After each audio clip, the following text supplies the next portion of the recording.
આપણા હિન્દુ ધર્મમાં પૂજાને લગતા અનેક રિવાજો છે, નિયમો છે અને સદીઓથી પ્રચલિત છે. એ જ રીતે આપણે આરતી કરવાની પણ એક રીત છે. આજે આપણે પંડિત સુરેન્દ્ર દુબે જણાવ્યું છે, એમના બ્લોગ પરથી જાણીશું કે ચલો આજે આપણે ભગવાનની કોઈ દેવી દેવતાઓની આરતી કેવી રીતે ઉતારવાની છે. આપણા સનાતન ધર્મમાં ભગવાનની પૂજા કરવાના, આરતી ઉતારવાના કેટલાક નિયમો છે, રિવાજો છે જે વર્ષોથી ચાલ્યા આવે છે. એવું માનવામાં આવે છે કે જો આપણે તે નિયમોને અનુસરીશું અને એ જ મુજબ આપણે પૂજાનું ધાર્મિક કાર્ય કરીશું તો આપણી પૂજા ભક્તિનું પૂર્ણ ફળ મળે છે.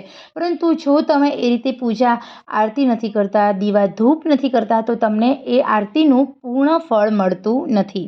મિત્રો, ચલો આજે આપણે ભગવાનની આરતી કેવી રીતે કરવાની છે એની સાચી રીત જાણીશું. હિન્દુ ધર્મની અંદર આપણા દરેક ઘરોમાં મંદિર હોય છે અને આપણે મંદિરના પૂજા પાઠ આરતી ધૂપ દીપ કરીએ જ છીએ. વર્ષોથી એ આપણી પરંપરા છે.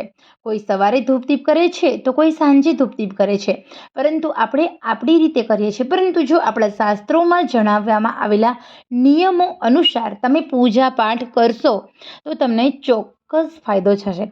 મિત્રો, આરતી કરતી વખતે હંમેશા થોડું નમીને આરતી ઉતારવી જોઈએ. આરતી ઊભા રહીને, ટટ્ટા રહીને ક્યારેય ઉતારવી ન જોઈએ. ભગવાનના ચરણોમાં 4 વાર, નાભી પર 2 વાર, ચહેરા પર 1 વાર અને શરીરના તમામ અંગો પર 7 વાર આરતી ઉતારવી જોઈએ. આ રીતે 14 વાર આરતી ઉતારવી જોઈએ કોઈ પણ દેવી દેવતાઓની. તો મિત્રો, જો તમે પણ તમારા ઘરમાં આરતી ઉતારો છો તો આ નિયમ જાણી લેજો.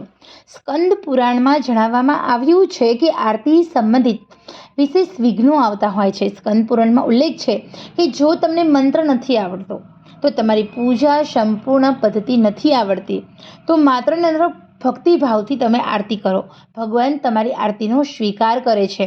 આવું આપણા સ્કંદ પુરાણમાં લખવામાં આવ્યું છે. ક્યારે એવું તમે ન સમજો કે તમને આરતી નથી આવડતી, પૂજા નથી આવડતી કે તમને કોઈ મંત્રોચ્ચાર નથી આવડતા તો તમે આરતી નથી કરો છો તો ભગવાન સુધી પહોંચતી નથી. ભગવાન માત્ર ને માત્ર ભાવનાના ભૂખ્યા હોય છે. મિત્રો, કપૂરથી પણ આરતી ઉતારી શકો છો, દીવાથી પણ આરતી ઉતારી શકો છો, પરંતુ એક ધ્યાન રહે કે જ્યારે પણ તમે આરતી ઉતારો છો ત્યારે તમારું સમગ્ર ધ્યાન ભગવાન પર સ્થિર હોવું જોઈએ. તમે જ્યારે પણ આરતી ઉતારો છો, કોઈ પણ દેવી દેવતાની, મહાદેવની, નારાયણની કે કોઈ પણની આરતી ઉતારો છો, ત્યારે તમે માત્ર ને માત્ર મનમાં ને મનમાં એ દેવી દેવતાનું સ્મરણ કરો છો તો પણ તમારી આરતી ભગવાન સુધી પહોંચી જાય છે. બીજા કોઈ નિયમ નથી, માત્ર ભક્તિભાવપૂર્વક આરતી ઉતારશો તો એનું તમને ચોક્કસ પરિણામ મળશે. તો ખરેખર મિત્રો, આ નાનકડી માહિતી તમારા માટે છે. ખરેખર પસંદ આવી હોય તો કોમેન્ટ બોક્સમાં જય માતાજી, જય મહાદેવ, જય શ્રી કૃષ્ણ અવશ્ય લખશો. તો ચલો આપણે ફરી મળીશું નવા જ ઉપયોગી વિડીયો સાથે ધર્મસેવા ચેનલ પર. ત્યાં સુધી આવજો.